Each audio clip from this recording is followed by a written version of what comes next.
Hello and welcome everyone to this month's market update for September 2023. My name is Steve Latham and I'm the Chief Investment Officer for Bernanke Wealth Management. And today we're going to go over mortgage interest rates. And you really can't talk about mortgage rates without talking about the overall interest rate policy of the Federal Reserve and how that has impacted overall yields within the U.S. economy. And so let's start with those yields.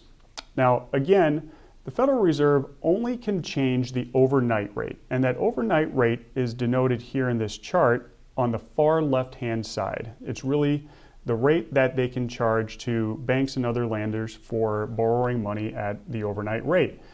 But the rest of the yield curve, going over all the maturities from 1 month to 30 years, effectively draws off of what the Federal Reserve's interest rate policy is.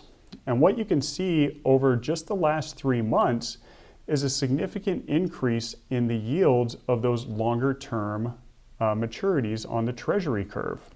So this blue line for the 10-year yield started back in June 1st around 3.6%, and that has increased all the way up to 4.2% as recently as September 1st. Now, part of that is because the economy appears to be growing at a little bit faster pace, which has a greater impact on those longer yields. But the fact of the matter is these yields increasing has an impact on how you borrow, not just for mortgages, but really anything else that has a longer term maturity. And so as a result of the Federal Reserve's interest rate policy and their hiking campaign and the increase in these longer term rates, we've seen U.S. mortgages increase substantially since the beginning of 2022. If you look at this chart for the 30-year mortgage, we had them below 3% really post-COVID and for a majority of 2021. And once the Federal Reserve started increasing those interest rates for the overnight rate, the rest of the maturity range continued along that hiking path as well. So you've gone from sub 3% all the way up to 7.18% as recently as a few weeks ago. Now, these are the highest 30-year mortgage rates that we've seen since 2001. And you effectively have an entire generation of individuals who have never seen rates at this level. Now, what does that mean for the overall market at large? Well, it generally means that existing home sales, so home sales that aren't new builds, have significantly declined because there's not too many buyers that are willing to take on a 7% mortgage. So the chart that you have in front of you here is the 30-year mortgage interest rate overlaid with U.S. existing home sales.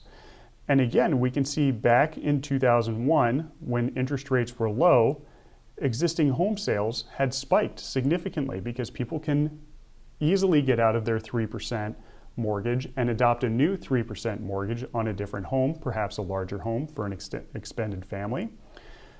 But then as soon as interest rates go up, existing home sales tend to decline with a negative correlation to those increased interest rates. So you've seen existing home sales decrease significantly. So what does that mean for the overall home market or a sheltering market within the United States? Well, there's a lot more slack being picked up by home builders because there are fewer homes on the market these days. And so most individuals, or a great number of individuals who are in search of a new home, whether it's because they're relocating or need larger space for an expanding family, you are now going to be buying potentially a new home versus an existing home because people don't want to get out of their sub 3% mortgage rate. And until interest rates come down or new homes are able to expand even further, we're likely to see this dynamic continue to play out in the U.S. home market. If you have any other questions about interest rates, mortgages, or the broader market in general, please don't hesitate to reach out. We would love to answer them for you.